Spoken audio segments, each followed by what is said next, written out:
I earned my degree online at Arizona State University. I chose to get my degree at ASU because I knew that I'd get a quality education, they were recognized for excellence, and that I would be prepared for the workforce upon graduating. To be associated with ASU, both as a student and alum, it makes me extremely proud, and having experienced the program, I know now that I'm set up for success. Learn more at asuonline.asu.edu. With Robinhood, not only can you trade individual stocks and ETFs, you can also seamlessly buy and sell crypto at low costs. Trade all in one place. Get started now on Robinhood. Trading crypto involves significant risk. Crypto trading is offered through an account with Robinhood Crypto LLC. Robinhood Crypto is licensed to engage in virtual currency business activity by the New York State Department of Financial Services. Crypto held through Robinhood Crypto is not FDIC insured or SIPC protected. Investing involves risk, including loss of principal. Securities trading is offered through an account with Robinhood Financial LLC, member SIPC, a registered broker-dealer. What's up, family? Gerald the Bossman here. You're tuned into the Bossman Show on AM 1010, AM 1430, 1055 The King. Let the King out at 105theking.com and the Bossman Show at bossmanshow.com. Hit me up on Instagram, the Bossman Show, Twitter at Bossman Show, and Facebook, Bossman Show. It's the Bossman on your radio. Listen to the Bossman Show with your host, JR, Saturdays at 9 a.m. right here on AM 1010, The King. BS3 Network, changing the way you watch TV. Yes, BS3 Network, changing the way you watch TV, covering content and hot topics from A to Z, sports, music, society and culture, movie reviews, you name it, we have it. Check it out on bs3network.com or check us out on Roku, BS3 TV on Roku, as well as check out your favorite podcast on all podcast platforms or Spreaker.com/BS3 Network. You are now tuned to BS3 Network.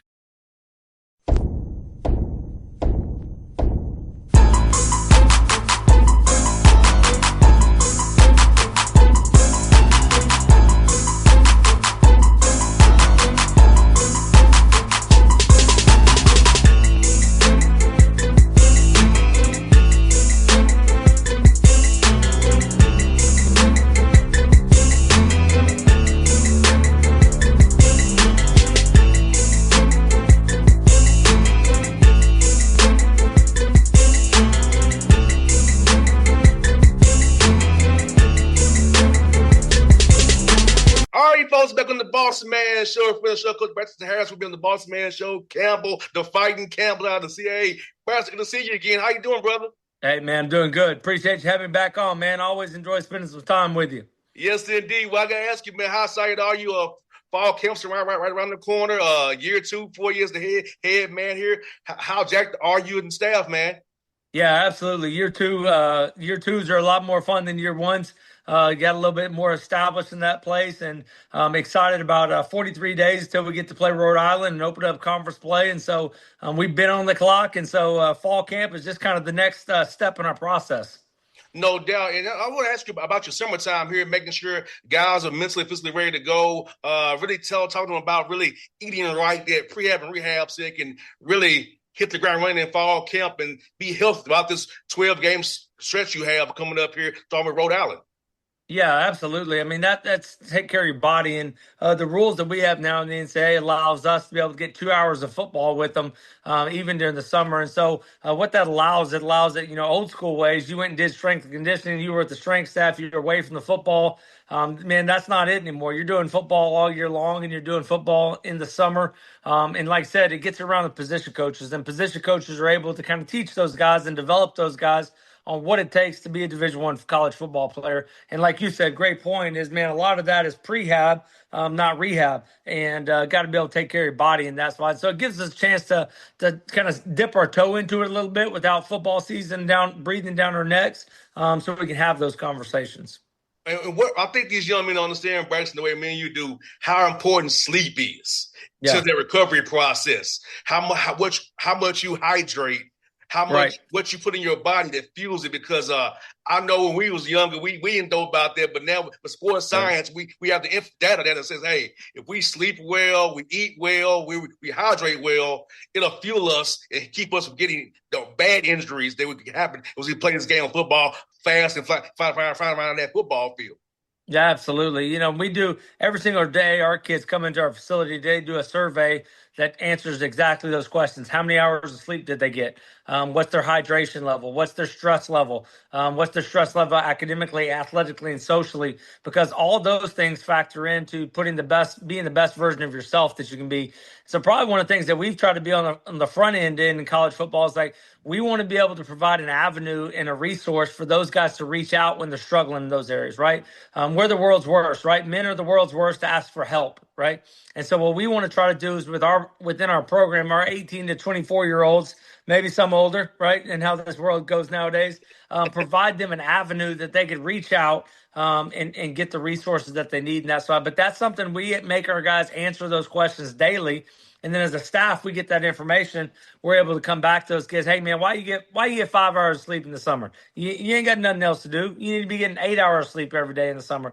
You don't have the stress of 15-hour class load plus a football season. This is the time to really take care of your body. But sleep is the biggest recovery tool that you can use. 100%. And I think young men sometimes don't realize that you got to put down the Xbox and PS5, man, and just get that rest so you can really be effective on the field. And also, I want to ask you about this, man, the nutrition piece of it as well. I know having those armor drinks, having those boosts, those protein shakes. Talk about that when they lift these weights and really trying to get that muscle. They really chisel their bodies out.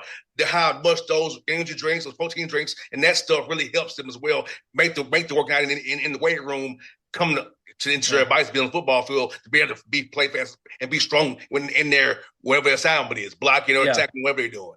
Yeah, no, two things we push for is we push protein to our guys because the reality, most players need to be able to eat their weight in protein, right? So if you weigh 200 pounds, you need to have 200 grams of protein in your diet in a day.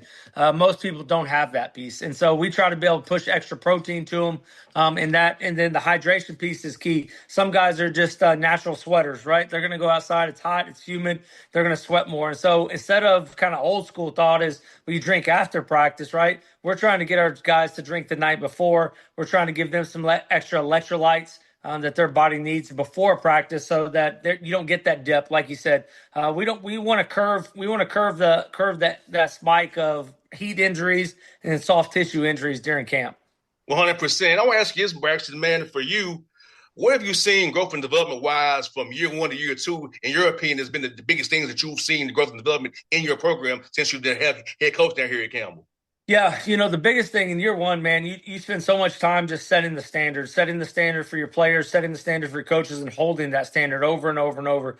The biggest thing since January, what I've really been able to see in our team is them hold the standard. It has become their standard. It's not just my standard as a head football coach.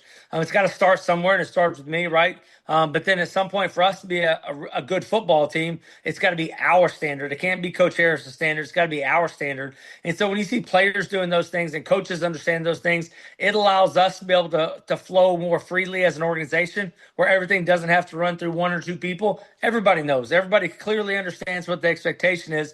And so then it becomes a lot more free-flowing, and that's all right. And then it doesn't become a negative, right? When somebody's not meeting the standard, it's not a bad thing. It's just, man, I love you enough. I care about you enough. I see more in you. And when you can teach young men that that's where we're coming from, then then you got something special, right? And I think what we always try to remind our players is we all have the same goals in mind. Everybody that we brought into this program, we wanted them to see Campbell as an opportunity and an opportunity to show their skill sets, to be able to be a part of a winning team, about to show somebody. Maybe it's an FBS guy that dropped down and he wants to show that he can play. Maybe it's a coach, a head coach like me, showing I can go build a program in the CAA, one of the best conferences in the country.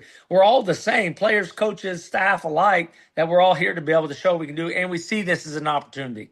And Bryce, talk about that piece too, man. Like when you have that connectivity, a relationship, you can hold a guy accountable because he knows you care. He knows you're not just coming to him just to come at him. So talk about that piece of it, build that connectivity and have that relationship where you can hold your teammate or you're somebody on your staff accountable because of they know you're coming from a place of love, not from a place of hate or malice. Yeah, that's probably be honest with you. It's funny. We've been talking about that this week. I've been meeting with our guys one-on-one.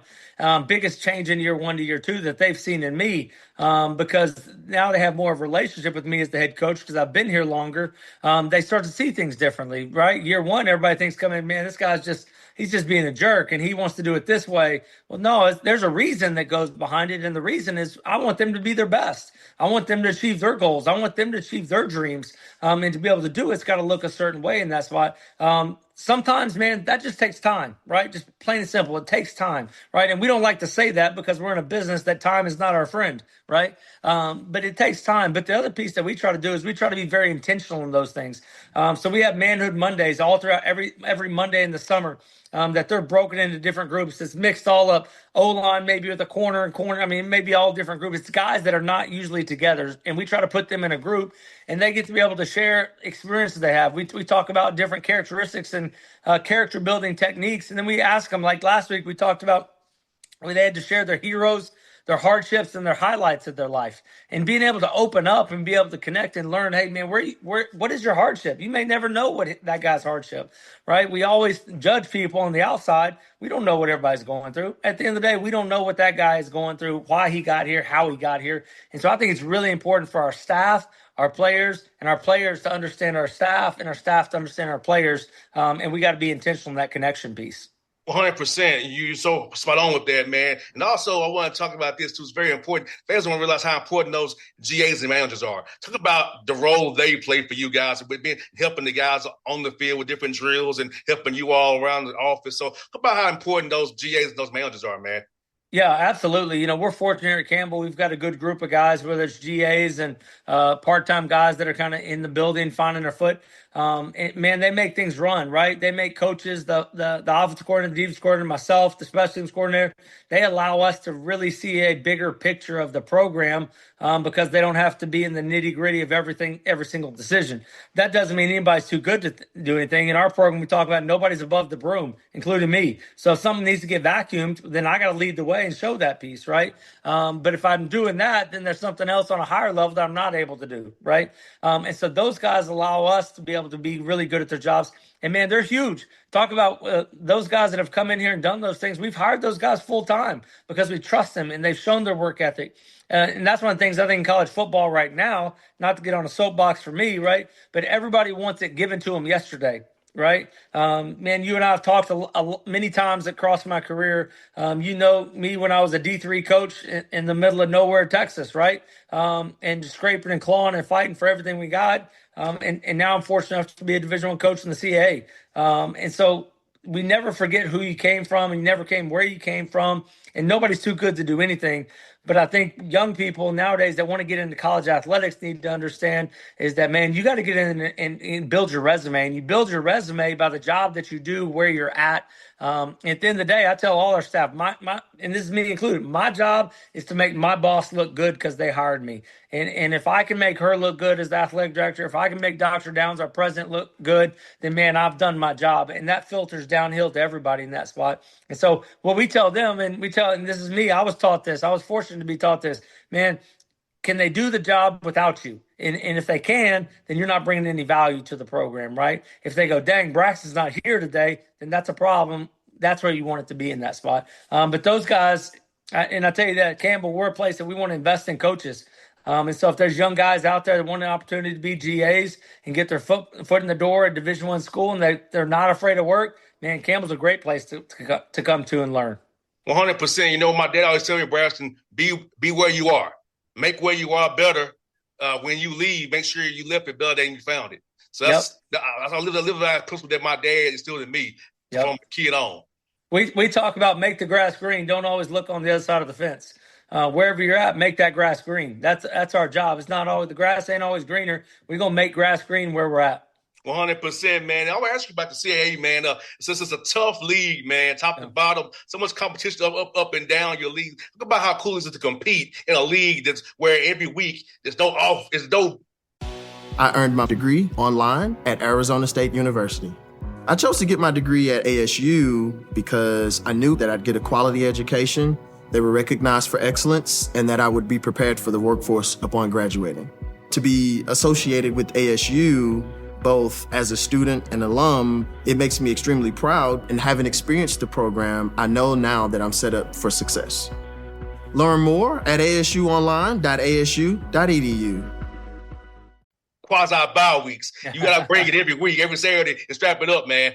Yeah, absolutely. I mean, you look at our 2024 schedule last year, right? We were the number 10 toughest schedule in college football. And you look at it, we played, only played one, money game in that spot. But then we played the CAA, and the CAA is tough, man. It ain't for the weak. And that's why the fun thing is, man, you're competing against the best. As a head coach, man, we're trying to build a program that rivals those guys, and so you're comparing yourself to the best.